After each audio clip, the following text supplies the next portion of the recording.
Hello, beloved. I'm James Henry, and I'm so delighted to have you join me for these moments and reflections that I have on a weekly basis. Generally, I draw from whatever rises in me, and I always like to begin with these words because it's important that you hear them. You are infinitely precious and unconditionally loved for the gift you already are. Sometimes it's just way too easy to forget that we are precious, loved, and gifts. But having said that, today and yesterday in particular have been days of reflection for me.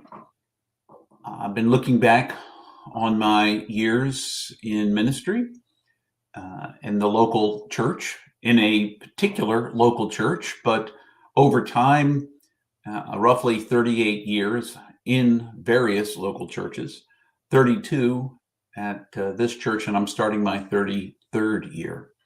And as I look back, I sometimes am daunted by some of the things that actually happened that were complete surprises to me. Maybe amazed or surprised would be a word. And at other times was also surprised that things didn't work, that I was almost certain they would.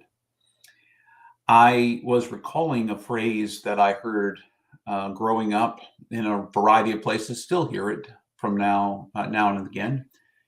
If at first you don't succeed, try again. And as I was thinking about that, I was trying to think about what does success mean? And if you don't succeed, do you try again? If it's clear that maybe that the lack of success means that this was not the thing you needed to do or the way you needed to do it. I know it's already sounding complex. So I began to think about the things in my life at which I have imagined I was successful and some things that I was unsuccessful at. An easy, low-hanging fruit for me. I have never been particularly athletic. I walk and try to take good care of myself, but when it comes to playing sports, since I was in the first grade, have generally been picked near the end, maybe the end of all sports teams when they're being picked. When I still remember in first grade playing kickball at my elementary school. And the first couple of times, I mean, you have to run out and a ball's rolling towards you and you're supposed to kick the ball. It's not sitting there. You have to run out and kick it. And I was never particularly good at it. And it wasn't very long before people knew I wasn't very good at it. And so when we played kickball, it wasn't something I was at the top of the list to pick for. I could have spent the rest of my life, probably not, but I could have spent a long time practicing at home to learn to play kickball. But it became fairly clear to me at that time that kickball and sports were really not going to be my forte. 6-year-old boys are not normally all that coordinated anyway, but that's a side issue. So instead, I tried to choose the things that were also acceptable in our society to be successful at. I did pretty well in school and got pretty good grades. I did extracurriculars and did my best and was succeeded in those. And I chose the ones that really mattered to me so I could engage them in ways that were, to me, successful. But the truth is, as I reflect back on my life, but particularly my work here, I have over and over again looked at success, oftentimes through other people's eyes. Most of us would like to be thought of in a positive way, liked, if you will. And so sometimes we make decisions and consider ourselves successful if everyone likes what we did. One of the things I've discovered in ministry and the work that I do is that no matter what I do, someone doesn't like it. It's an important adult lesson to learn that there's always going to be someone that doesn't like it. And no matter how hard I twist and contort, I will never succeed for those people if my purpose is to have them like me. It doesn't mean I don't take them into consideration. It means that I have to do my best based on my own understanding of what it is to be successful.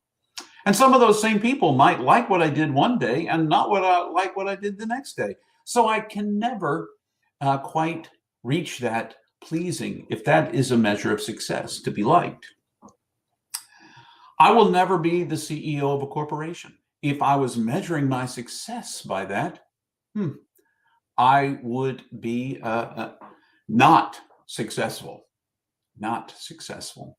So the question first is, if at first you don't succeed, try again. What is it that for you would be success? What do you feel like you're called to? What is it that you are passionate about? And what are the things that you can do in a world that needs that kind of passion to make this world a better place? And try that. Try that. For me, what I have come to realize, and it took a long time, that what for me is most important is that everyone I engage with, everyone I talk to, and quite frankly, the folks that hear me online know that at the very least, they are precious and loved and a gift, that they are accepted for the person that they are, just where they are right then. That's the most important. That's how I see myself as being called in this universe, is to help people feel that way, accepted and loved, because there are just way too many people who aren't, and they channel their lack of feeling accepted onto other people by not accepting them either. That's perhaps for another conversation. So if my success is predicated on my being fully present with people and being authentic and real and listening and present, so that the person knows that they are seen and heard and loved and a gift, then if that is my success, then I need to, first of all, find the right practices that help me be present with those folks. For me, it's meditation, it's contemplative prayer, it is Lectio Divina, some of those kinds of things. That is how I ground myself, always coming back to myself, journaling. Those are the practices that help me live into what is successful for me. Now, the rest of the world may want a different kind of success. When I first went into ministry, I imagined success looked like becoming the pastor of a very large church, or becoming someone important and well known in the church. And I'm certainly known where I need to be known, and not known in other places. So if those were the measures of my success, and for a while they might have been, maybe more than might have, then I would be very concerned if things didn't turn out that particular way. And I would try to do everything in my power, sometimes even if it was shallow and empty for me, to reach those goals. So I began to try to figure out what success really looks like for me. And it's only been in the last 10 years that it's become clearer and clearer to me, as I get the reports back that what I bring into a person's life matters that way. So what matters that you bring into this world? And it is something, because you are precious and a gift and loved. What do you bring? What passion do you bring? And how can you engage it? And can you measure your life, if you need to use the word success? Can you measure your success by the way you make other people feel? Can you measure accepted, loved? Can you measure your success by how you feel about yourself. And hopefully that is a positive, that you are overcoming the things you perceive as your own demons. Can you imagine success in a different way? And then can you try again to find the ways to best express that passion? For me, it's these videos that reach however many people they reach. If they reach even one, if they touch even one, that's enough. For me, that's a success. How will you see yourself and see your success?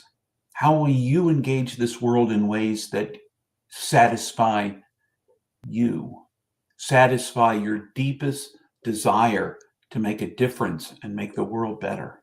How will you do that? That's the question I think that really matters the most. And even if you don't succeed by everybody else's standards, never forget that you are infinitely precious and unconditionally loved because of who you already are. Those are my thoughts for today. I wish you all the best, and I will see you again.